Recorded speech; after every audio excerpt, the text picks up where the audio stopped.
तो सबको पता है हिंदी दिवस आता है हम उनका अतिथि का सम्मान करते हैं, संस्कृत दिवस आता है रक्षाबंधन के दिन उसको कोई भी नहीं आते, तुमने इसका स्वागत भी नहीं कर पाते। क्योंकि आज पॉलिटिकल साइंस वाले सर हमारे पास उपलब्ध भी हैं। विधि दिवस कानून दिवस आता है, हम लोग कब बनाते हैं? 26 नवंबर या 24 नवंबर? 26 नवंबर, ठीक है। संविधान दिवस बोलते हैं, विधि दिवस भी उसे बोलते हैं, कानून दिवस भी उसे बोलते हैं, the day of the principal भी उसे बोलते हैं। बाद में भी शुरू हुआ है, 4-5 साल ही हुए उसको, 2015 से हुए हैं, तो 9 साल हो, 10 साल होने में है, नवंबर में हो जाएंगे 10 साल। आज मतदाता दिवस, आगे किसका पहले इसकी ऐतिहासिक पृष्ठभूमि के बारे में हमारे प्रोफेसर पुरुषोत्तम जी बताएंगे, उसके बाद में आप बताइए सर। 25 जनवरी को 2011 से, उससे पहले नहीं मनाते थे, 2011 से हमने 25 जनवरी को प्रतिवर्ष राष्ट्रीय मतदाता दिवस के रूप में मनाना स्टार्ट किया। 25 जनवरी को क्यों मनाते हैं हम ये राष्ट्रीय मतदाता दिवस? क्योंकि हमारे देश में 25 जनवरी 1950 को राष्ट्रीय निर्वाचन आयोग का गठन किया गया। उसी तिथि की याददाश्त रखने के लिए हमने प्रतिवर्ष कौन सा दिवस मनाने स्टार्ट किया? राष्ट्रीय मतदाता दिवस। अब देखिए इस मतदाता दिवस को मनाने के पीछे उद्देश्य क्या है? क्योंकि जैसे ही हमारे भारत का संविधान जब लिखा जा रहा था, और इस देश की संविधान की सबसे बड़ी एक खूबसूरत बात ये रही कि दुनिया में बहुत सारे देशों ने संविधान लिखे, लेकिन उन संविधान निर्माताओं ने, वहां के संविधान निर्माताओं ने प्रारंभिक रूप से सभी लोगों को, अपने देश के लोगों को मतदान का अधिकार नहीं दिया।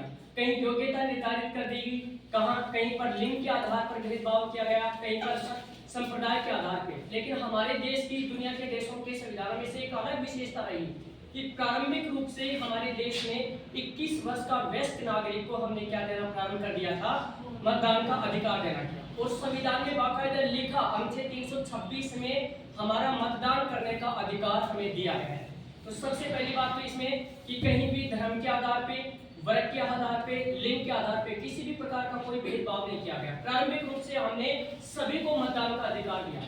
और ये मतदान का अधिकार देने के बाद में दुनिया के बहुत सारे राजनीति विज्ञान विषय के विद्वान, यहाँ तक अमेरिका के लोगों ने सबसे ज्यादा हमारे ऊपर आरोप लगाए कि भारत का जो संविधान है उसमें प्रारंभिक रूप से हमें मतदान का अधिकार दिया गया। और भारत की सबसे बड़ी कोई अयोग्यता उस समय की थी, वो ये थी अनपढ़, असाक्षर लोग ज्यादा थे। तो ये कहा कि दुनिया में सबसे ज्यादा असाक्षर लोग भारत में बसते हैं और उनको प्रारंभिक रूप से ही मतदान का अधिकार दे दिया, तो वहाँ लोकतंत्र कैसे सफल होगा? कैसे लोग मतदान के बारे में पहचान पाएंगे, सोच पाएंगे कि क्या मतदान होता है, क्या इसका पावर होता है? तो उस समय हमारे देश के संविधान निर्माताओं ने, बहुत सारे राजनीतिक व्यक्तियों ने कहा कि आने वाला समय बताएगा, आज हम नहीं, आने वाला समय बताएगा कि इस देश का लोकतंत्र कैसे आगे बढ़ता है और कैसे। हमारे देश में राजनीतिक पार्टियों को चुनाव चिन्ह आवंटित किए गए। चुनाव चिन्ह आवंटित करने के पीछे एक मुख्य उद्देश्य ये होता है कि अनपढ़ लोगों को राजनीतिक रूप से साक्षर बनाना। भाई हम किसी भी चीज को पढ़े तब जाकर उसका अर्थ पता लगे। तो चुनाव चिन्ह को देखकर हम क्या हो जाते हैं, किस व्यक्ति को वोट देना है, किस पार्टी को वोट देना है। तो एक तो हमने ये निश्चित किया, और लोगों को, यहाँ के नेताओं ने नहीं, यहाँ के कुछ प्रोफेसर ने नहीं, बल्कि यहाँ की जनता ने मुंह तोड़ जवाब दिया कि इस देश का लोकतंत्र लागू नहीं किया गया, बल्कि दुनिया का सबसे बड़ा लोकतंत्र के रूप में उभर कर आया।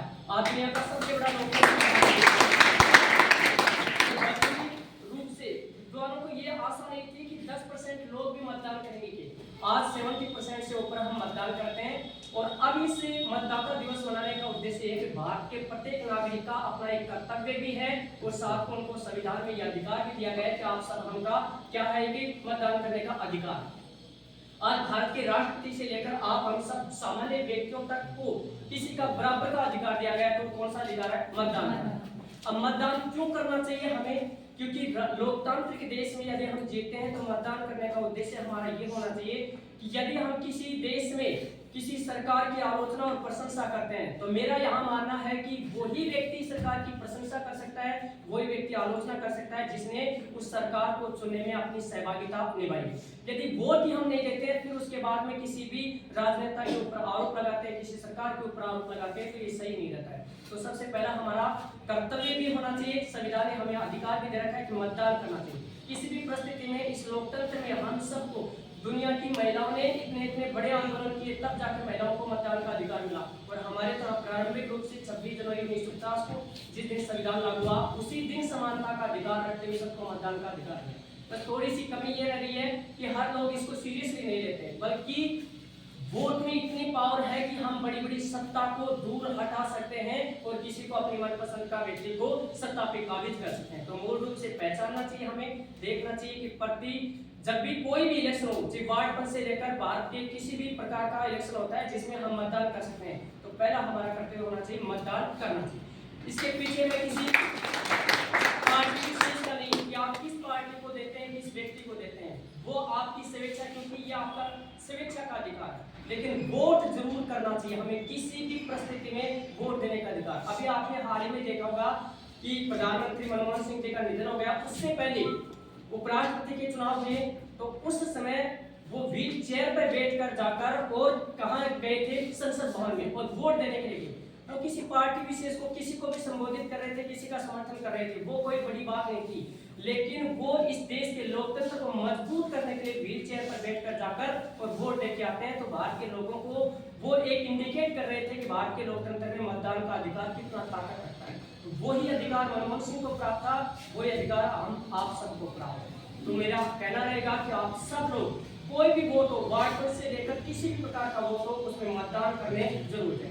वरना अभी मैंने कुछ बच्चों से पूछा था कि वोट किया क्या, जब भी ये सरकार चुनी गई थी वोट नहीं किया सर, वैकेंसी नहीं निकाली। तो जो वो व्यक्ति उस सरकार की आलोचना करने का भी अधिकार नहीं रखता जिसने वोट नहीं दिया। इसलिए हम सबको आलोचना और प्रशंसा करने की जो राजनीतिक न्याय संविधान में दी गई है, उसी व्यक्ति को प्राप्त है जो वोट है। तो मेरा फिर से कहना होगा कि